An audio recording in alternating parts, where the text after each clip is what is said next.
Bueno, les voy dando la bienvenida a todos. Gracias por estar acá. Bueno, para los que nos vienen siguiendo, venimos juntándonos casi todos los miércoles con distintas propuestas. Esto es parte del Lifelong Learning Center, que es una iniciativa que tenemos en la Escuela San Andrés. Es una iniciativa que tiene que ver con poder encontrar espacios para seguir aprendiendo para todos los miembros de la comunidad, para alumnos, para exalumnos, para familias, para staff, docentes. Y tenemos como algunas líneas con las que estamos trabajando. Una de ellas es el desarrollo del self o desarrollo de la persona. Ahí ya estuvimos de invitados a Diego Miglioli y la semana pasada a Nacho y a Laura, que nos vinieron a contar un poco cómo gestionar los tiempos de incertidumbre en equipos de trabajo y desde lo personal. Y después tenemos otras ideas como para generar estos espacios que tienen que ver con el desarrollo profesional de nuestros docentes y de la parte pedagógica del colegio. También nos gustaría, en otra línea, acompañar a los padres en este quiebre que viene sucediendo en el mundo de la educación hace unos años y ahora se vio acelerado por este contexto. Y en la última línea de trabajo estamos pensando, bueno, ¿cuál es el futuro del trabajo? ¿En dónde se inscriben algunas cosas, algunas propuestas o emprendimientos que quedan en lugares extraños, lugares que antes no existían, o que empiezan a crecer espacios que antes parecían como relegados a una minoría y ahora se vuelven tal vez la forma de trabajar? Así que bueno, hoy lo tenemos a Franco. Franco es exalumno de 2013 y no lo voy a presentar mucho más, voy a dejar que él hable, lo voy a poner así en principal para todos y le paso la palabra a Franco. Franco, muchas gracias por estar con nosotros. No, gracias a ustedes, a la comunidad y a vos, Paula, y Lila también específicamente por la invitación. Y bueno, un gusto participar en la jornada y contar un poco sobre mi experiencia, cómo terminé donde estoy hoy y tal vez cuáles fueron mis aprendizajes o las que son mis perspectivas sobre las distintas temáticas que se van a ir abordando en la charla. Empiezo nomás, dale. Sí, señor, avance nomás. Entonces, eh, soy exalumno, me recibí en 2013 del colegio. En ese momento tenía medio la duda de si economía o administración de empresa y también entre distintas universidades, San Andrés, Ditela. Me terminé decidiendo por economía en UDESA. Y durante la facultad tenía como estas ganas de empezar algo propio. Sabía que no quería trabajar en relación de dependencia sino que quería llevar a cabo mis propios proyectos. Y en todas las ideas que me fueron surgiendo, una fue la de empezar como una plataforma, o sea, una app para logística on demand, tipo un Rappi, pero para un Rappi, un Globo para e-commerce, antes de que estén esos players incluso en lo que era comida. Y lo empecé con Tarek Sak, y también exalumno del colegio, y bueno, otra de las personas muy importantes que se sumó al equipo fue otro exalumno también de la comunidad, que es Maxi Bacanelli, que traía todo ese input de logística. Y como que medio un primer aprendizaje ahí fue que yo no sabía nada de logística, no sabía nada de tecnología también por momentos, o sea, no sabía cómo programar nada. Pero a partir de traer a los recursos, alinear los recursos necesarios, tanto del lado de equipo, y convencer a personas de que se podían sumar en esta idea que teníamos y que podía llegar a funcionar. Tanto del lado de inversores y convencer a personas y lo que era capital del riesgo de que esa idea que en su momento por ahí hacía 5 envíos por día podía llegar algún día a hacer cientos o miles de envíos y tener como esa experiencia de ejecución fue como algo que me mentalizó y me di cuenta que era algo que podía seguir haciendo, que me gustaba hacer, emprender y llevar a cabo mis proyectos, que me gustaba ese riesgo y que tal vez si iba a estar dedicándole 12, 14, 16 horas por día, quería también algo que tenga la posibilidad de generar un mayor impacto. Como que eso también fue algo que me hizo clic durante esos 2 años de Ando, que fue ese primer startup. Que se podían ejecutar proyectos fuera del scope o del área de confort que uno tiene y que uno podía alinear a los recursos o el equipo necesario como para hacerlo. Y ahí en ese momento, eso fue como una transición de ese primer startup hacia meterme en el mundo de la ciencia, que no fue por casualidad, o sea, fue a partir de ciertas instituciones o ciertos actores clave que me ayudaron a insertarme en ese mundo. No es que yo toqué la puerta un día de CONICET y dije, che, quiero empezar un startup de biotecnología en diagnóstico, presentarme a científicos, sino que hay ciertos actores o ciertos interlocutores hoy en Argentina que hacen posible que personas que tal vez no saben nada de ciencia más allá de lo que uno estudia en secundario del colegio, en caso Biology, que no hice Biology High Level, sino que hice Biology Standard, o sea, no era como mi materia favorita ni cerca. Una persona que no se especializa en ese campo pueda ejecutar y liderar un proyecto científico en biotecnología.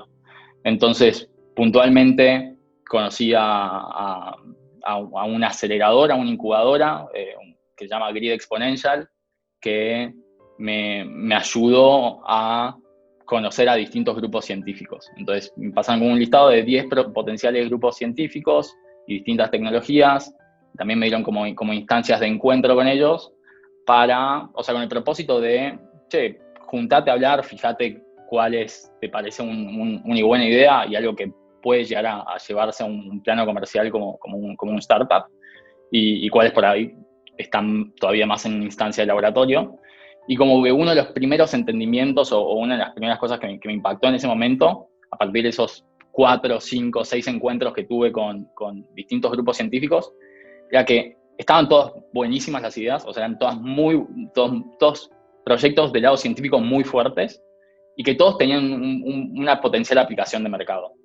Algunos más cercana, otros más distante, algunos que por ahí me gustaba un poco más el mercado al que se dirigían, de los que por ahí no me atraía tanto, pero algo a título personal. Lo que sí veía o esa primera realización fue que tenemos un sistema científico en Argentina muy fuerte, y que los científicos y lo que investigan estas personas que le dedican 10, 15, 20 años de su vida a investigar el sistema inmune de tal animal o de tal bicho, o cómo estas bacterias extremófilas desarrollan en sus microorganismos un sistema de defensa contra virus, y ese sistema de defensa se podría reconfigurar como una herramienta biotecnológica para hacer una herramienta de diagnóstico molecular. Como cosas así súper que me las decías a mí, no entendía nada. Estas personas se habían pasado 10, 15 años de su vida estudiando eso tan específico y lo tenían súper desarrollado, pero en un formato de paper. O sea, su motivación principal era publicar, tal vez patentar, pero había como un componente que se nota estructuralmente de que falta tal vez esa articulación entre lo que se hace en el laboratorio y lo que es investigación, y llevar eso a una aplicación concreta de mercado. Entonces, esa sería la vinculación tecnológica, de más allá de que tal vez en Argentina CONICET lo trata de hacer, no lo articula bien, eso es una deficiencia de CONICET. También está que se le puede plantear que los investigadores en muchos casos por ahí no lo quieren llevar a ese nivel, y están más limitados o más conformes en su área de confort de lo que les interesa investigar, y no pensar tanto en la aplicación concreta. Y bueno, en este caso, en mi caso, con esta gente de Grid Exponential, a la cabeza de Matías Peire, fue que encontré un aliado perfecto en esa transición, y llegué a un grupo de científicos con Carla Jiménez, Federico Pereira Bonet y Lucía Curti, que los tres juntos eran parte del centro de investigación del Hospital Italiano y venían investigando sobre esta tecnología CRISPR hace 5 o 6 años, utilizándola para distintas cosas, para reprogramación celular, epigenética y cosas que ahora voy a dar un poco más de contexto de qué es CRISPR, que es una tecnología bastante interesante que tiene todavía muchísimo potencial a futuro. Pero fue como un primer momento de descubrir el sistema científico argentino y descubrir que habían tantas iniciativas de investigación súper interesantes. Medio enamorarme con un poco de cada una y después encontrar la que realmente me apasionaba. Y no solo me apasionaba del lado de qué es lo que se puede hacer con la tecnología, sino que también un trato como una sinergia con los investigadores muy, muy, muy fuerte. Pues no solo es la idea lo que importa, sino el equipo y que haya una buena dinámica de trabajo en algo que es generar un startup, empezar algo en conjunto, es como hasta más importante que la tecnología con la que lo estás haciendo. Y veía que en ellos tres, más allá de que Federico es mucho más senior que yo, tiene 45 años, PhD, postdoc, o sea, tantas cosas, me recibía y estaba dispuesto a que yo esté como liderando un proyecto o asuma la posición de CEO por sobre él, o que tengan como este mismo componente de ser muy manija y por ahí pasarse hasta las 3 de la mañana un día en el laboratorio haciendo experimentos. Como que teníamos un muy buen feeling y eso fue tal vez lo más importante, sumado a que la tecnología era muy interesante. CRISPR, desde que se descubrió en 2012, causó un boom, no solo en la comunidad científica, sino que más allá, siendo portada de The Economist, New York Times y tantos otros sitios, pues es la primera tecnología que le da al ser humano la capacidad de tener como control sobre el componente genético de la vida, si se quiere, con una precisión y una accesibilidad inédita. Entonces, la primera gran aplicación de CRISPR, o se lo catalogó como una tecnología de edición génica que permite modificar genéticamente organismos vivos, desde plantas, animales, incluso seres humanos. Y bueno, eso tiene todo un marco positivo de lo que es la posibilidad de eliminar las enfermedades genéticas o gran parte de las enfermedades genéticas que existen en el mundo, y que hay muchísimas iniciativas en ese sentido, como también hasta qué punto eliminar una enfermedad genética pasa a ser mejorar genéticamente a un organismo vivo o una persona, y todas las implicancias que eso puede tener no solo para una generación, sino para las generaciones futuras. Como el ser humano tomando control de los genes de su generación y las generaciones futuras, teniendo en cuenta que todavía no se sabe mucho de eso, y bueno, gente hablando de conceptos como bebés diseñados, que a partir de CRISPR uno se pueda elegir la estatura o el color de ojos o ciertas cualidades, incluso inteligencia, y todo lo polémico que sale de ese lado. Entonces, cuando leía de CRISPR era, wow, esto es el futuro, y mucha gente como Bill Gates ya desde muy temprano diciendo CRISPR es una herramienta que va a cambiar el mundo. Pero había muchas aplicaciones potenciales, y medio una beta que encontramos o que ellos ya tenían como identificada era la posibilidad de usar CRISPR no para editar, o sea, no como un tratamiento, sino para diagnóstico molecular, para detección molecular. Y eso venía con el problema que conocíamos o que habíamos identificado a partir de nuestro research, de las limitaciones que tiene hoy el diagnóstico molecular a nivel mundial, que las soluciones moleculares están más que nada limitadas a laboratorios centralizados, con personal capacitado, equipamiento, máquinas de 50, 60 mil dólares, que son que pueden ser las PCR, y un proceso que es costoso y complejo de por sí, y termina tardando días en hacer disponibles los resultados a los pacientes del momento en que se toma la muestra. No había COVID, no había pandemia en ese momento, pero sí ya se notaba el problema estructural con los diagnósticos moleculares de rutina que se tenían que hacer, tanto para enfermedades de transmisión sexual, virus respiratorios, tropical diseases, Zika, dengue y tantas otras. Y bueno, el objetivo de Casper Biotech, que bueno, fue el nombre que le dimos a la empresa en ese momento, a principios de 2019, era utilizar esta nueva tecnología CRISPR para esta aplicación concreta de brindar un diagnóstico molecular más accesible. Más accesible del lado de costos, pero también del lado de las instancias de uso que podría llegar a tener, no estando limitado al laboratorio centralizado, sino que llevando eso del laboratorio centralizado a las manos del profesional más cerca del paciente, incluso a las manos del paciente eventualmente. Entonces, como democratizar ese acceso al diagnóstico molecular y a la detección molecular precisa, y que un proceso que hoy toma días se pueda hacer en cuestión de minutos. Y la tecnología brinda esa capacidad, y es una tecnología que es como una plataforma en el sentido que es muy fácilmente reconfigurable para distintos targets o aplicaciones. Y bueno, yo todo esto hoy lo cuento así como puede parecer que sé muchísimo, y la verdad es que en gran medida es gracias a los socios con los que trabajo que me hicieron sentir parte de la tecnología desde un primer momento y me ayudaron muchísimo en este proceso de aprendizaje, más allá de los libros que yo me puedo haber leído, los videos, los artículos científicos que puedo llegar a haber leído. Entonces, eso fue Casper y su nacimiento a principios de 2019.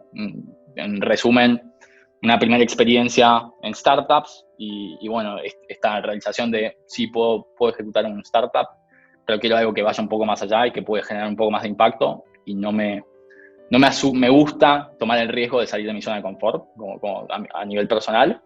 La suerte de llegar con la ayuda de actores a nivel local, como este fondo Grid Exponential, como CONICET y demás, a un grupo de científicos que estaba súper alineado con la posibilidad de llevar la tecnología del lado de investigación a una aplicación concreta. Y bueno, el problema que identificamos en diagnóstico molecular y la posibilidad de que tuvimos fondos que desde una primera instancia nos apoyaron a pasar del riesgo que significaba la locura de lo que queríamos hacer. Caso Grid Exponential en Argentina, caso IndieBio en Estados Unidos.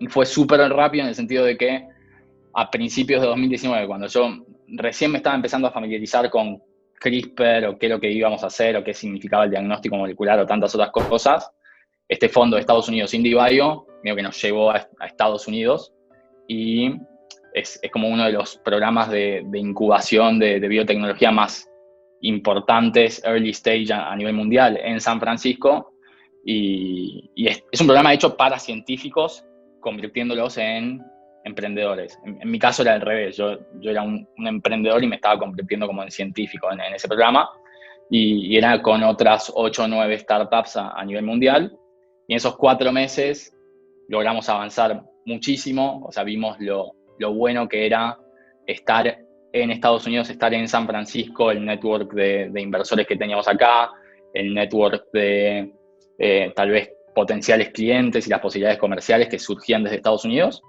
pero también vimos el valor que tenía el estar en Argentina, la capacidad del científico argentino, del recurso humano argentino y su creatividad, y que no nos creíamos menos que las startups que tal vez tenían PhDs con todos los laureles de Stanford o de otros lugares, que se terminaban yendo al laboratorio a las 3, 4 de la tarde, y nosotros nos podíamos quedar hasta las 11, 12 de la noche, y semana a semana demostrábamos resultados sustancialmente, no mejores, pero como que lográbamos un delta y un avance mucho mayor.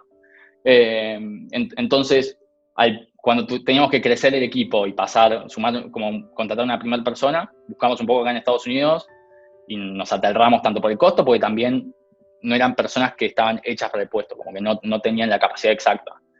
Hicimos una búsqueda rápido en Argentina a partir del un conocido que venía investigando sobre exactamente eso hace 5 años, que eran tipo descubrimiento bioinformático de nuevos sistemas CRISPR-Cas,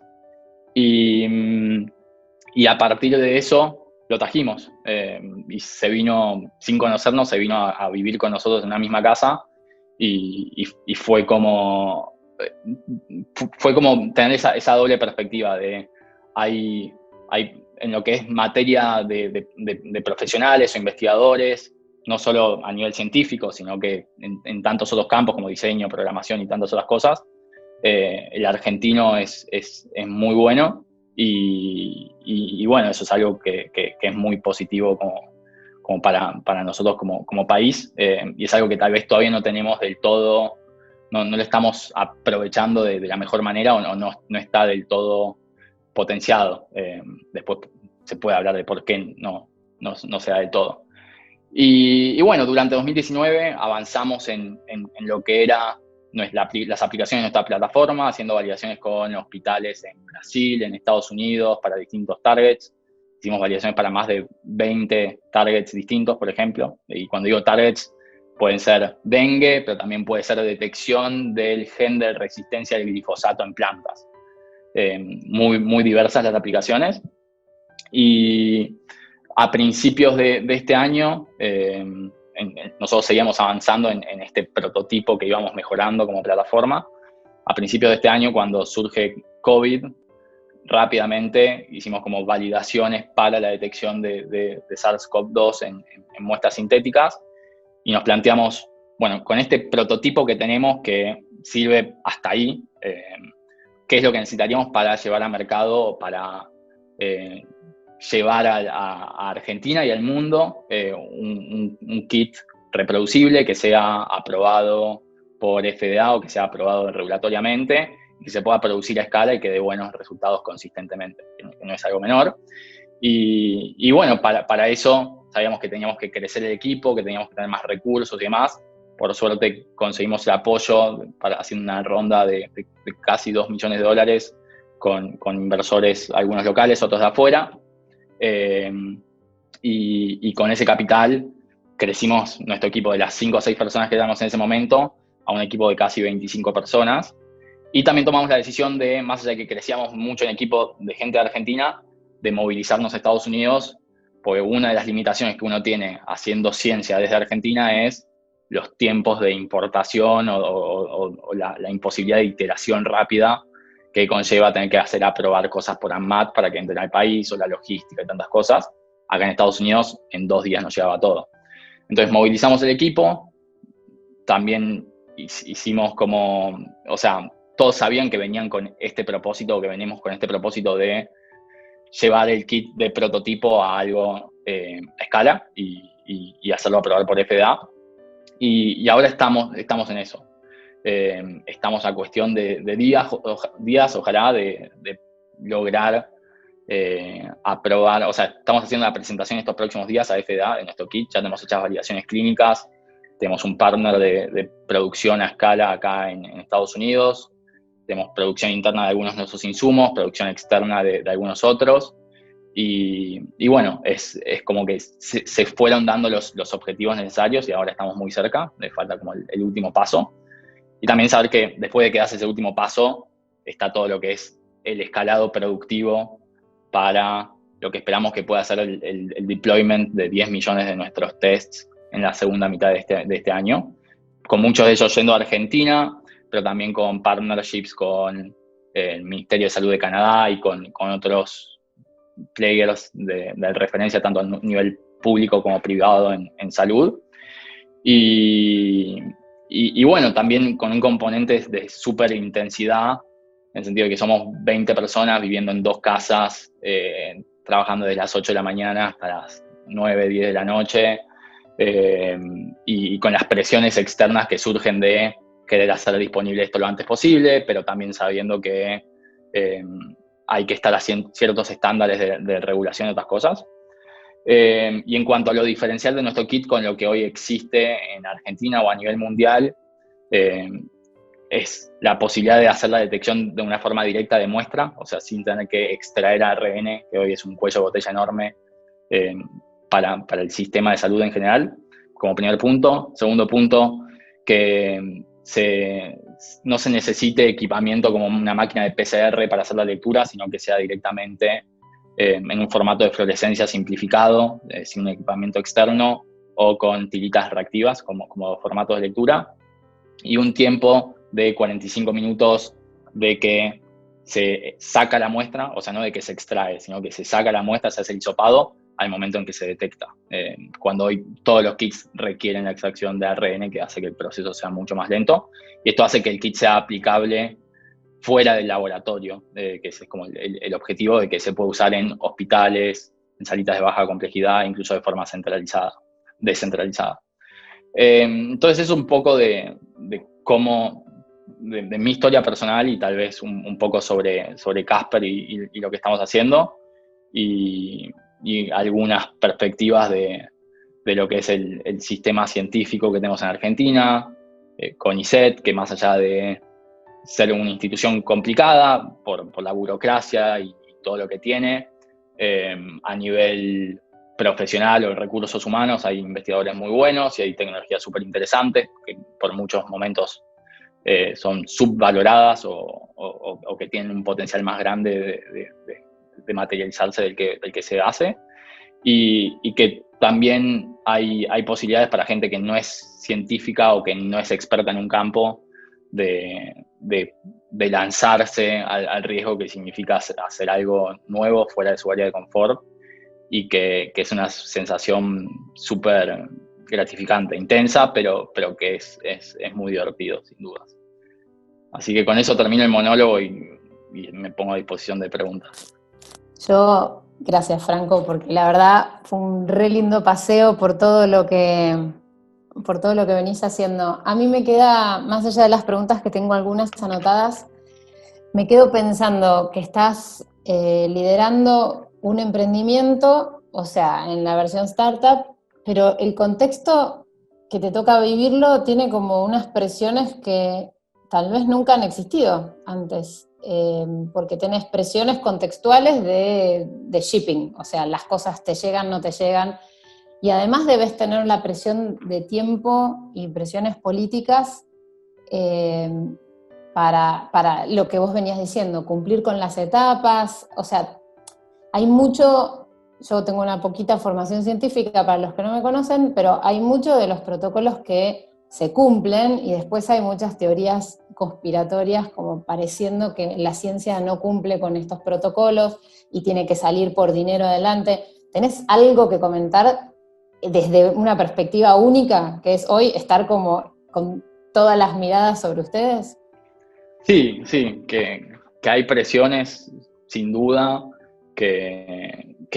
o sea, es tanto la presión externa como la presión interna que uno se ejerce o se propone de, bueno, voy a lograr esto, tal vez un día las cosas no funcionan como deberían funcionar, después se logran acomodar, pero sí, la presión en un contexto mundial tan latente como el actual, y saber que la solución que uno está desarrollando, que uno tiene entre manos, puede ser de gran aplicabilidad y de gran impacto, de gran ayuda, es como una sensación buena por momentos, pues te dice, bueno, esto es lo que tengo que hacer, o sea, no tengo otra que seguir, pero también cuando las cosas no funcionan bien, es cuando te intensifica la caída hacia abajo, o el momento donde te cuestionás, che, ¿realmente podemos hacer esto o no podemos hacer esto? Lo que yo generalmente comento o me trato de mentalizar es cuando uno está en un punto alto, no se tiene que creer el mejor del mundo y no tenés que festejar todo, sino que seguir centralizado, mentalizado. Y cuando uno está en esos puntos bajos donde se empieza a cuestionar todo, tiene que saber que hay momentos de ups and downs y seguir avanzando. Hemos tenido muchos de esos picos y muchas de esas caídas en un periodo tan corto como 3 meses. Y cuando uno ve la tendencia de dónde estaba hace 2 semanas y dónde estás ahora, decís, wow, todo lo que avancé, todo lo que logré, y mirá en ese punto donde me creía que no iba a funcionar nada de esto y ya logré todos estos avances. Entonces la ciencia tiene eso también, que hay cosas que funcionan, cosas que no funcionan, y es cuestión de ir iterando, y esos procesos de iteración por ahí no son tan rápidos como en tecnología, sino que la biología es más complicada. Yo no estoy en el laboratorio, yo no hago los experimentos, pero es la conclusión que saco y lo que me dicen, y bueno, tengo que hacer eco de eso. Pero sí, la presión está, hace que el compromiso sea aún mayor y que las ganas de sacar esto lo antes posible sean aún mayores, pero también asumiendo la responsabilidad de que vas a estar dando un resultado de diagnóstico a 100.000 personas, 1.000.000 de personas, 10 millones de personas, y tenés que estar muy seguro, más allá de lo que te pide la regulación, tenés que estar muy seguro de que los resultados van a ser correctos, y eso no es un tema menor. Bueno, acá tenemos justo una pregunta relacionada a eso y tal vez nos podés, si tenés el conocimiento, contarnos un poco el margen de error que manejan con teniendo CRISPR de base, y también si podés explicar un poco, no sé si no te meto en un brete, de explicar lo que es un falso negativo, un falso positivo, y ver dónde se ubica CRISPR ahí en la tecnología que ustedes están desarrollando. Sí, entonces, tecnologías hoy de diagnóstico está la PCR, que es lo que se usa en laboratorios centralizados, que requiere como estos swings de temperatura, y por eso la maquinota grande y tarda horas.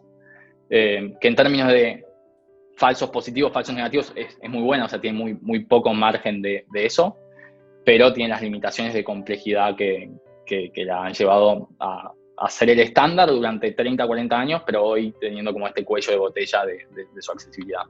Después hay algunas tecnologías más rápidas, como de test rápidos, muchas que no son moleculares, como el test de anticuerpos, donde no estás viendo el bicho a nivel molecular, sino que estás viendo la respuesta del sistema inmune a la infección, y eso tiene un periodo de ventana, una demora, entonces no lo puedes usar como para ver si la gente realmente está infectada, sino que lo puedes usar para después ver quiénes estuvieron infectados. Pero si quieres contener el virus en primera instancia, no te sirve de mucho. Y tenés algunas tecnologías moleculares rápidas, como puede ser las de, o sea, el test rápido NeoKit, por ejemplo, u otros kits así basados en amplificación isotérmica, que existen hace como 20 años, pero no se usan para diagnóstico porque tienen problemas de falsos positivos, falsos negativos, sobre todo falsos positivos, que es, o sea, el kit dice que el paciente está infectado con COVID cuando en realidad no tiene la infección. Por eso en estos 20 años que tiene la tecnología no se usan como diagnóstico molecular. Vimos obviamente el kit nuevo que salió en Argentina, NeoKit, y bueno, más allá de que los resultados que comentan no mostrarían eso, la tecnología está reportada en esos problemas, y tendremos que ver cómo evoluciona eso. Ojalá que funcione bien y que funcione muy bien, pero es un problema que tiene la tecnología inherentemente. Nosotros con CRISPR lo que hacemos es combinamos un paso de amplificación isotérmica, que puede llegar a tener esto o sea, este margen de error de que te levante algunos que por ahí no están infectados, pero le ponemos como un segundo paso de chequeo, y el que realmente hace la detección es CRISPR. Entonces, combinando esos dos sistemas, o sea, combinando una amplificación isotérmica con CRISPR, que es el que hace la detección, los casos donde podés llegar a tener falsos positivos los regula CRISPR, y los falsos negativos que por ahí puede llegar a tener la amplificación isotérmica, igual los puede llegar a detectar CRISPR. Entonces, en validaciones que hemos hecho con Malbrán o con distintos hospitales en Argentina, como también Wadsworth Laboratory en Nueva York, y bueno, posibilidades con otros laboratorios con los que tenemos firmados convenios, que le estamos por mandar nuestro kit, como nuestro primer batch productivo de nuestro kit. Hemos tenido 100% de concordancia de que los positivos son positivos y los negativos son negativos, con un muestreo de más de 40 pacientes, 20 negativos, 20 positivos. Y eso es en parte resultados que usamos para nuestra autorización de FDA, más allá de que ahora lo hacemos a una mayor escala. Estamos haciendo como un muestreo de 100 pacientes, 50 negativos, 50 positivos. Y bueno, son resultados súper alentadores sobre el test, sobre la tecnología. Ten en cuenta que test de diagnóstico molecular fabricado o desarrollado por una empresa de América Latina, ante FDA no hay registro de test desarrollado por una empresa de América Latina ni siquiera. Entonces es como el estándar más alto de regulación, y tener esa aprobación después significaría que podemos extender nuestra autorización a MAT y a tantos otros países del mundo. Y bueno, o sea, el que tiene que poner la firma de esa presentación es como Federico, uno de los cofundadores de Casper, y el estándar científico con el que han trabajado toda su vida se mantiene, y los resultados que hay que presentar ante FDA tienen que estar bien avalados. Entonces, estamos en esa instancia, y test de CRISPR, basados en CRISPR para diagnóstico molecular, se ha autorizado uno hace una semana, el primero, y nosotros estamos palo a palo ahí compitiendo con 2 o 3 de los institutos más importantes de investigación de Estados Unidos y del mundo, que es Broad Institute de MIT y Harvard, y UC Berkeley, acá en Estados Unidos también. Y bueno, en una nota de New York Times han mencionado las dos empresas de Estados Unidos que salen de estos 2 institutos, y Casper Biotech, que con sus investigadores, algunos de la Universidad de Buenos Aires, que publicaron este preprint y que están haciendo este kit que quieren autorizar por FDA.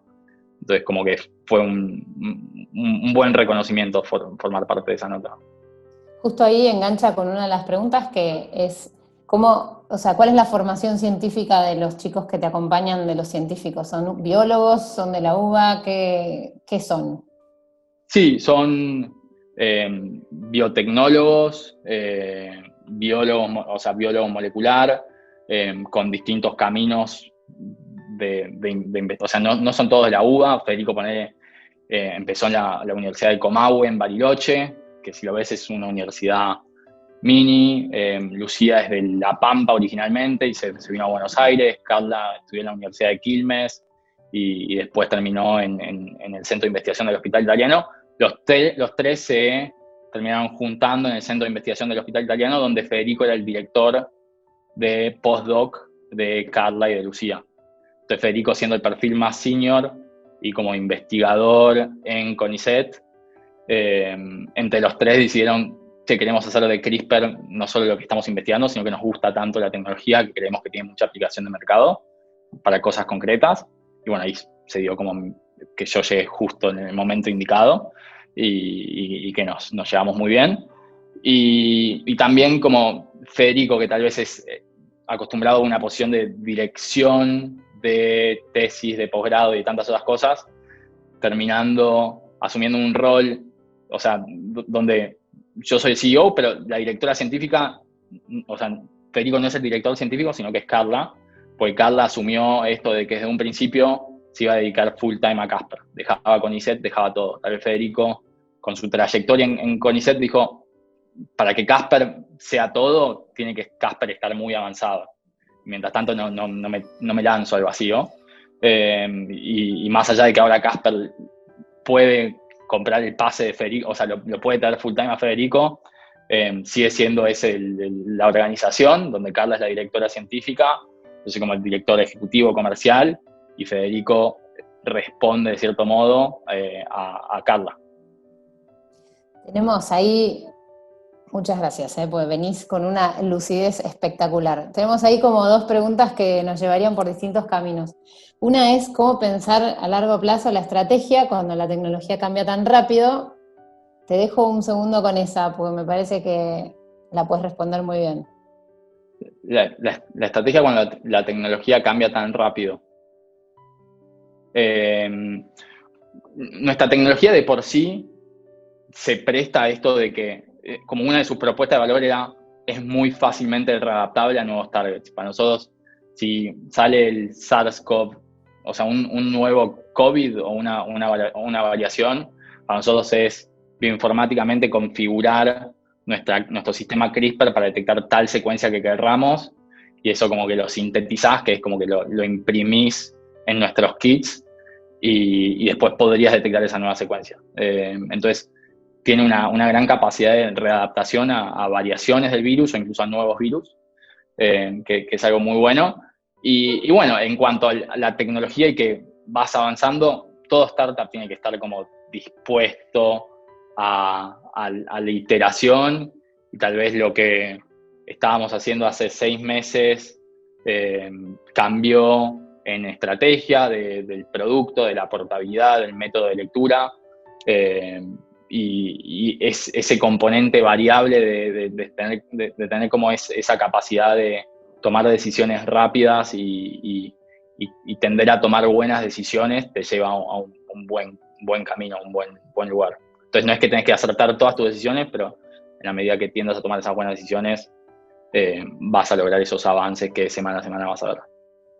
Creo que esta respuesta tuya nos acerca un poco más a la segunda pregunta, que tiene que ver con cuáles son las dificultades de innovar en la Argentina, los marcos regulatorios, o sea, de vos emprendiendo antes en la Argentina y ahora sintiéndote con la obligación de salir, ¿cómo ves que qué podría ayudar para que un emprendedor en Argentina no se sienta obligado a irse?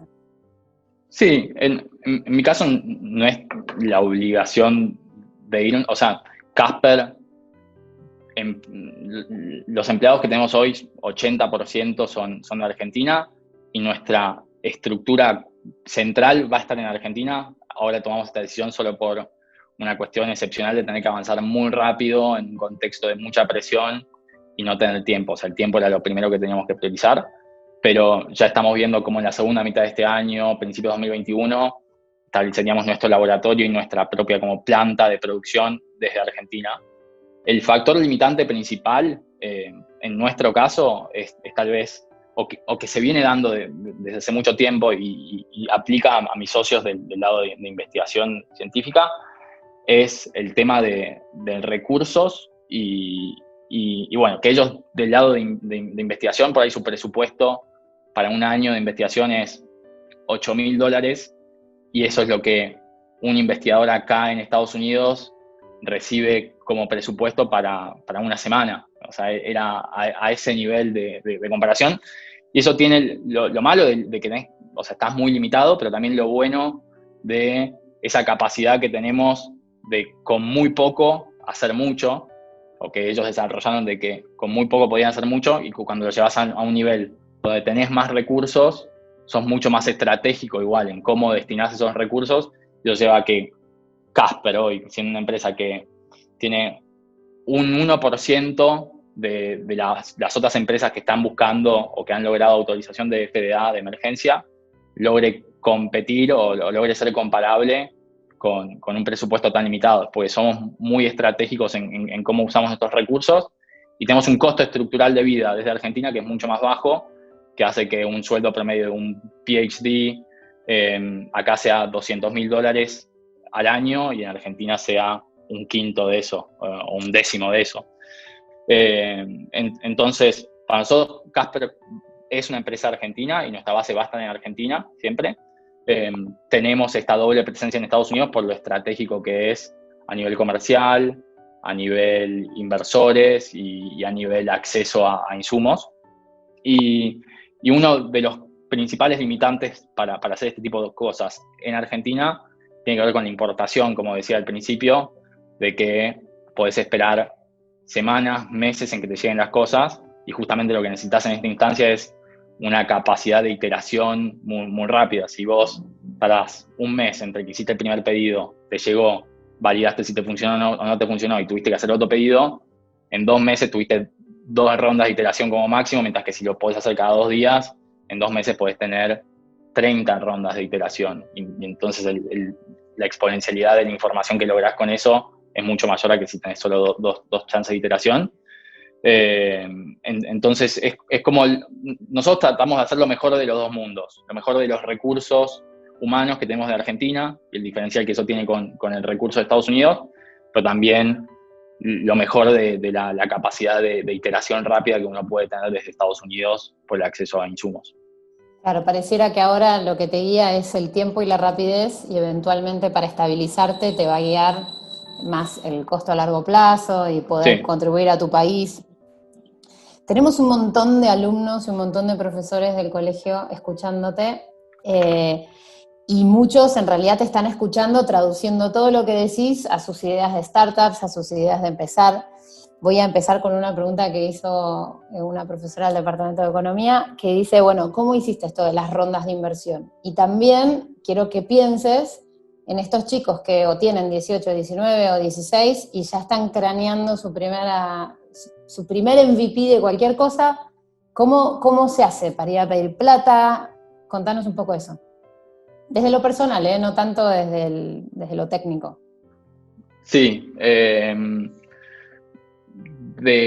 lo que tiene que ver con fundraising o búsqueda de inversores, en el caso de Casper fue el proceso desde cero, o sea, no es que tuve el apoyo de conocidos en primera instancia, sino que tuve como que demostrar mi track record a alguien que no me conocía, y justificarle por qué podría ser la persona indicada para liderar este proyecto y por qué no solo yo, sino el equipo, mis socios, eran los indicados a nivel científico para lograr eso. Entonces, creo que equipo es lo principal que cualquier inversor va a mirar cuando tome esa decisión de inversión.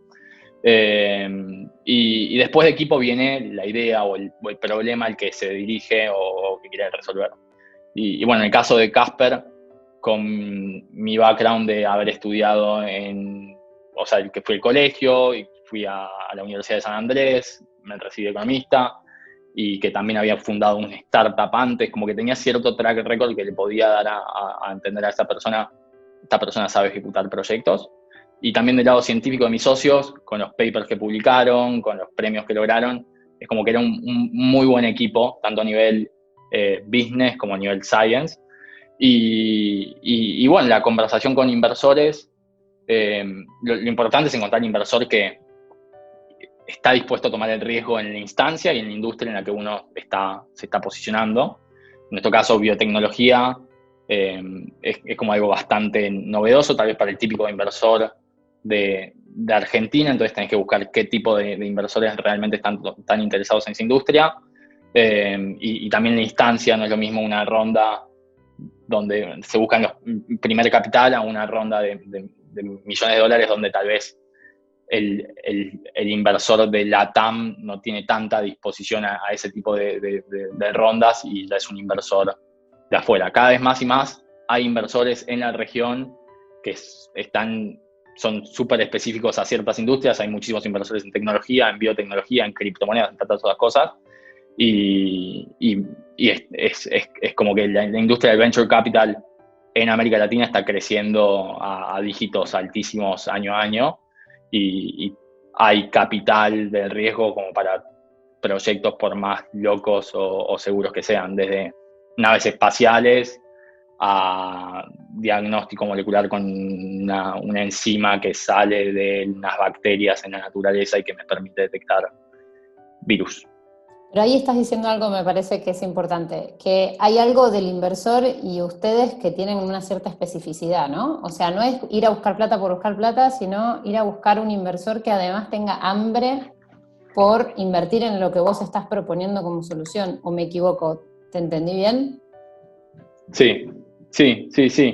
Es así como comentabas bueno, encontrar el fit de saber cuál es el tipo de inversor que se podría interesar en lo que uno está haciendo y buscarlo. Y bueno, yo creo que del lado de Casper hemos hablado con más de 200 inversores. Lo más probable es que tengas un no, pero con distintas instancias o sea, sabiendo que hay capital casi infinito y que hay tolerancia a este riesgo y que un no significa que no sea algo bueno lo que estás haciendo, sino que simplemente es inversor por X o por Y no le interesa, eventualmente uno tiende a llegar al sí. Incluso hay inversores que en algún momento nos dijeron que no, después nos terminaron diciendo que sí en la siguiente instancia, y eso es a partir de lo que vieron que avanzaste desde la última vez que hablaste con la siguiente vez.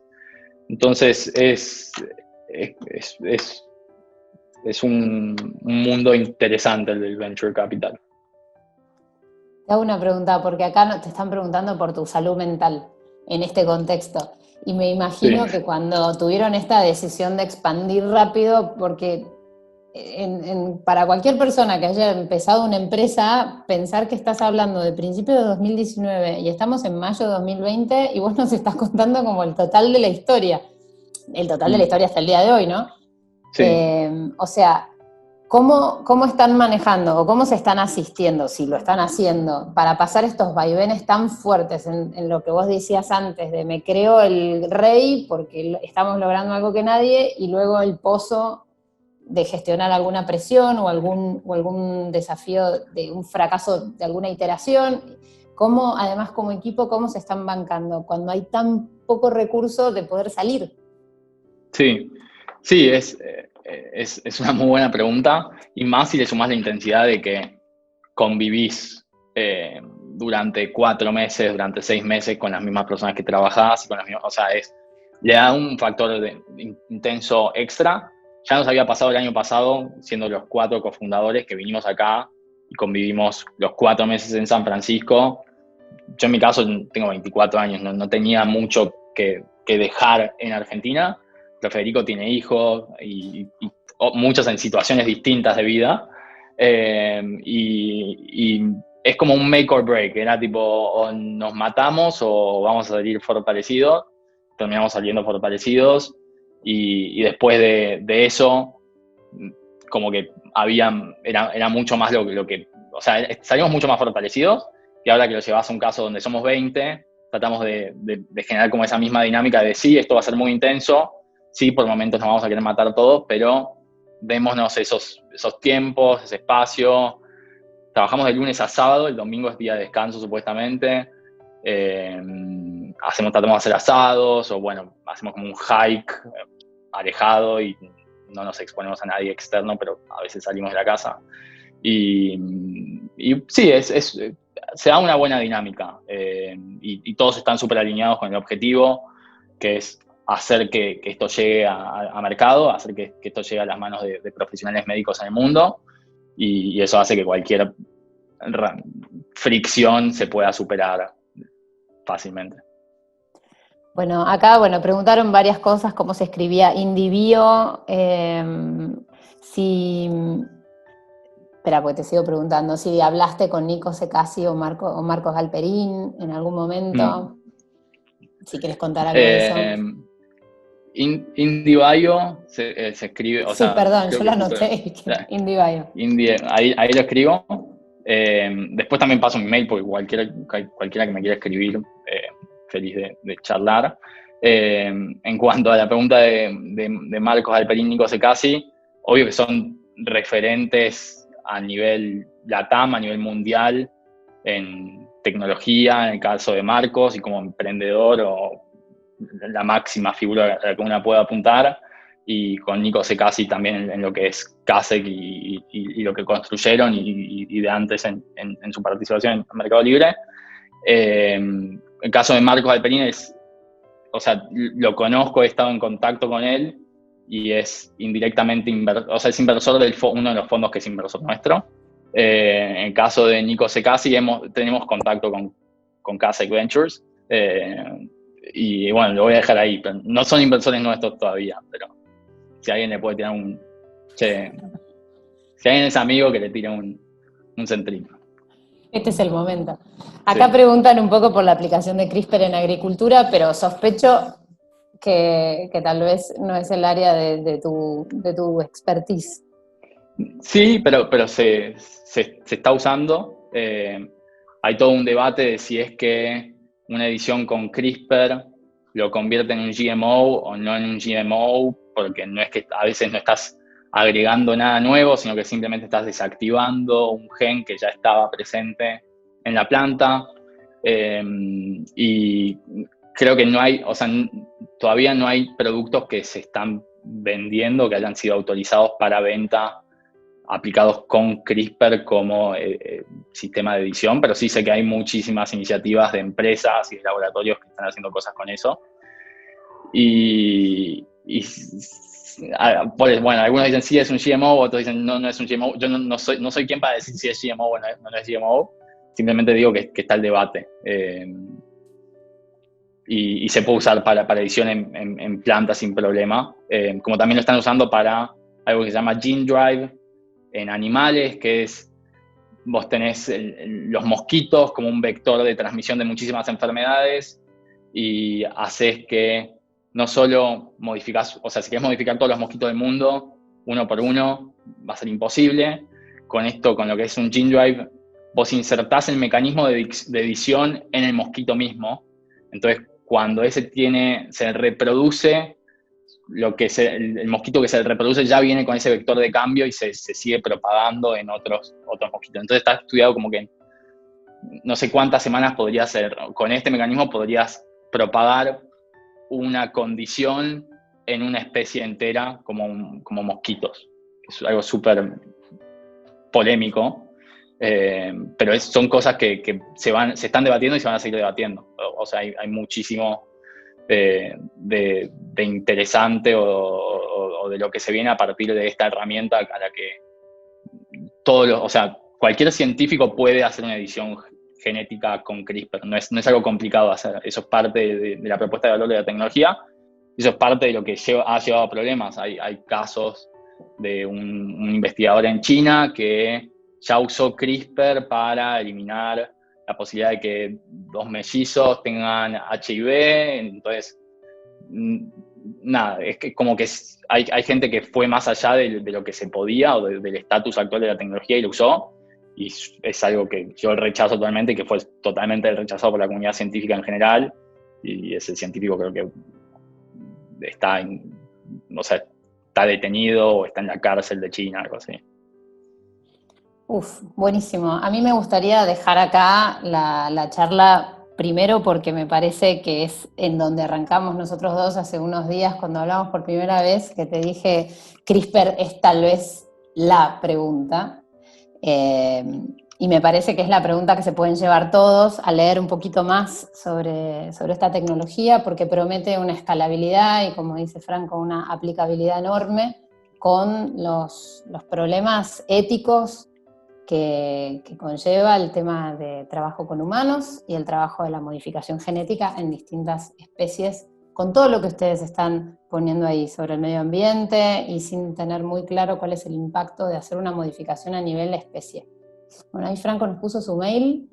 Yo voy a respetar el tiempo de todos nosotros, que ya llevamos 1 hora acá juntos, y lo voy a despedir con un agradecimiento enorme por este tiempo y me parece también un lujo la cantidad de alumnos y exalumnos que te están escuchando, además de profesores y un montón de gente que se acercó. Yo les prometo que esta charla va a quedar grabada y la vamos a editar y la vamos a publicar la semana que viene. Y padres, dice Olivia, exactamente, hay de todo acá escuchándote. Así que bueno. No, gracias a todos por el feedback. Sorry que no llegué a consultar, a responder todas las preguntas, pero ahí puse mi mail y encantado de seguir la charla a nivel individual con cualquiera. Y sí, creo que este espacio de encuentro, de charla está buenísimo. Así que gracias por hacerlo posible.